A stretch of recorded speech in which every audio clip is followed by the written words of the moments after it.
Le jeune homme Gadour avait 25 ans au moment des faits. Il était chômeur de son état, ou autrement dit, arpenteur-rôdeur, désoccupé de force, mais surtout de gré, disaient les méchants de la Médina. On l'aimait pourtant bien, le bougre, et Gadour passait ses journées et ses soirées sur les trottoirs, prolongement naturel des échoppes, à l'intérieur de ces surfaces, si la saison s'enhardissait.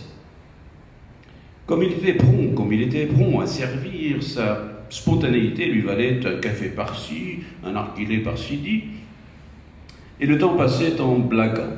Le passage d'une jeune touriste en habit léger comblait Gadour de joie et en plaisantait les déshabillés entre frères avisés et narquois.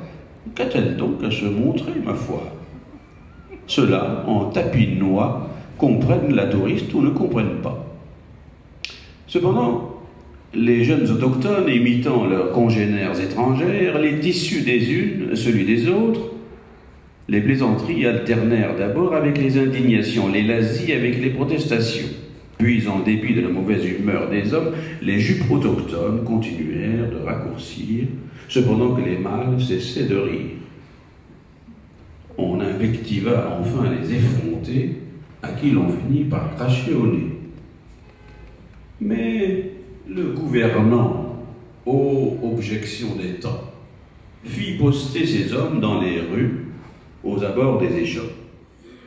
On se s'avéra être besogne menue, malgré la compacte et grande cohue. Aussi lui suffisait-il, par l'honneur mu, de ne point quitter sa rue, ni faire comme d'autres le pied de grue. Gadour se mit donc à l'ouvrage et, assis devant l'une des échoppes, proche de son domicile, faisait le guet si la porte de son gourbi s'ouvrait.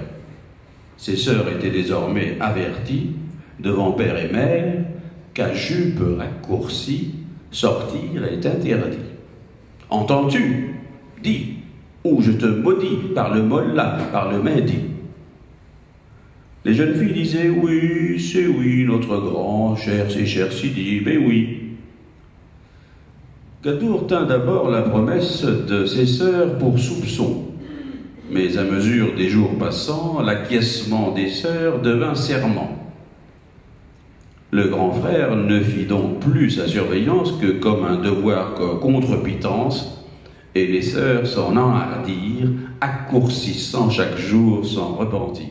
Le premier jour du second mois après la condamnation, Gadour ouvrit grande la porte du gourbi, appela ses sœurs, tendit sa main vers la rue et dit que la tempête rouge pouvait emporter qui voulait se livrer à elle. Ainsi, il fut dit par le Mehdi. L'on se remit donc à refranchir l'entrée et non moins la sortie de la masure dont Gadour se faisait le vigile, contrôlant que les jupes ne montrassent ni tibia ni péroné et que l'on se tint au malléole. Mais